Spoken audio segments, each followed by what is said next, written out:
Hey everyone, Midnight Launch back here, discussing now our toss-up, coming fast and furious. So, the first toss-up here is going to be the Zelda series, best game of the series, Ocarina of Time or Link to the Past. If you think it's not one of those, shut up. Okay, so, now, give me Ocarina of Time, Dave. Ocarina of Time. Really? Yeah, hands down, Ocarina of Time is my favorite. Okay, why? The original Zelda one, Link to the Past there, it's a classic.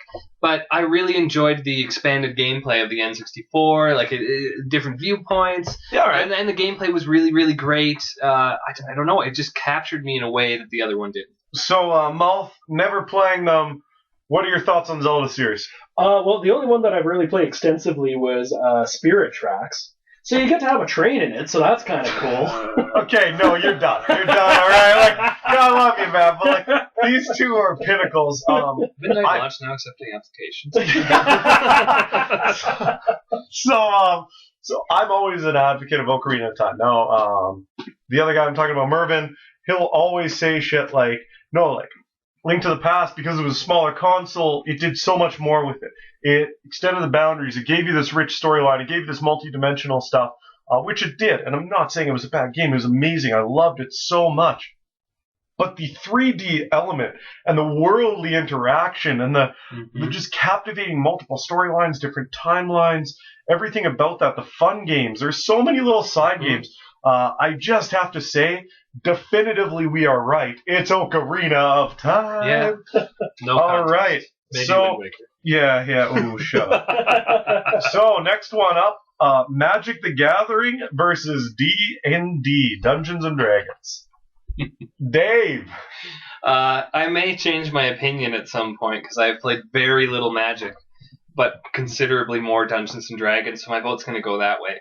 I find Magic the Gathering is great when you don't want to role play, because you don't have to think that way or be that person. But Dungeons and Dragons to me is way more expansive a game, and you can do that expensive. Well, you just imagine the money, right? Yeah. Oh, fuck. Can't say that at the geek stores.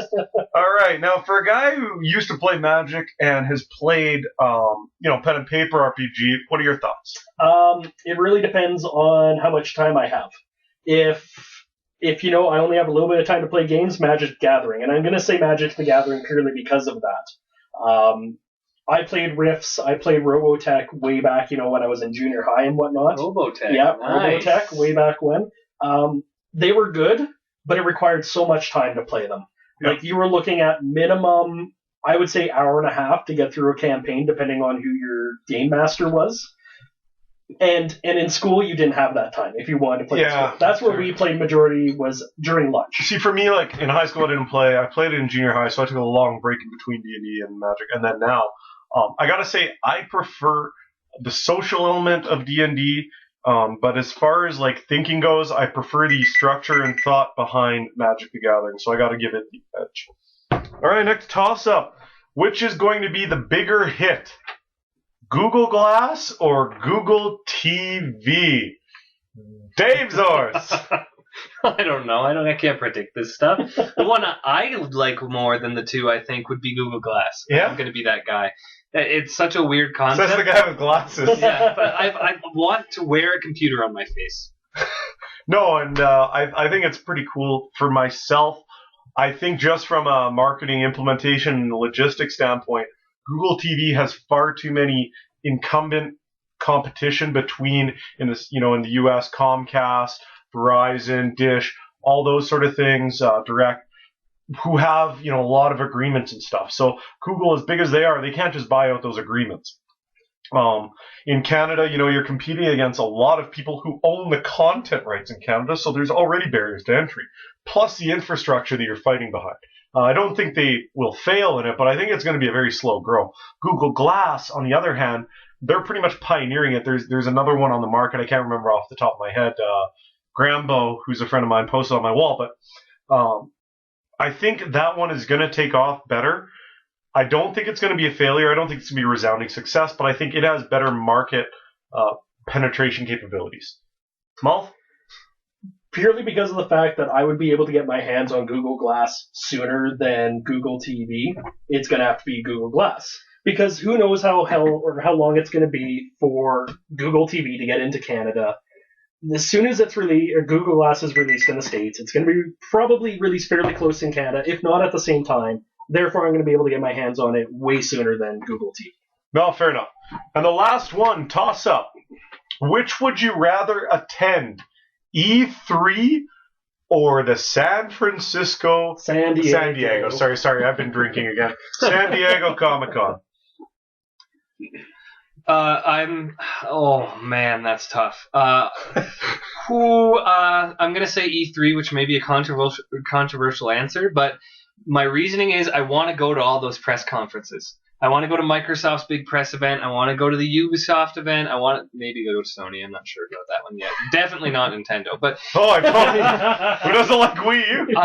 There is lots of cool stuff at Comic-Con, but I want to see all of the brand new, dripping with awesomeness gaming updates from the developers themselves. Yeah, but I mean, Comic-Con, you get that involved too, right? Like, you get a lot of that.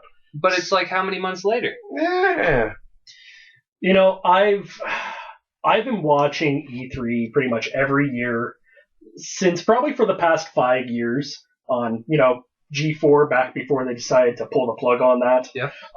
This year I was able to watch a little bit of it, not so much. And I have to say, I think just purely because I've been able to watch it before through that means I would just enjoy E3 more. I think I would enjoy both of them a ton. Agreed. But E3, I think I could spend all week there easily and not get bored. San Diego Comic-Con, I think I would get tired of the crowd. So here's my thing. I'm just going to play devil's advocate on this. I'm going to take Comic-Con, and here's why.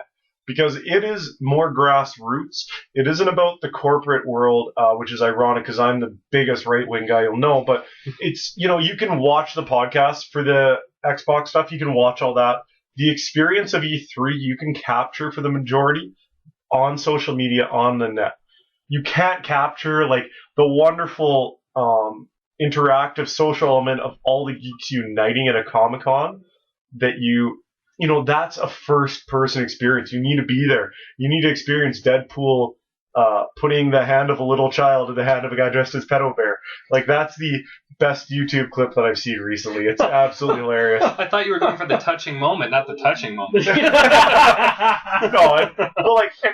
that's for example. But like all of them, like that is the grassroots. That's where everyone who has such a passion comes, rather than the people who are saying, okay, what are the investors looking for? So aside from the Deadpool comment, if you have any thoughts or anything, send us a line. Let us know what your thoughts are. Hit up our Facebook page or hit up our Twitter and start that conversation.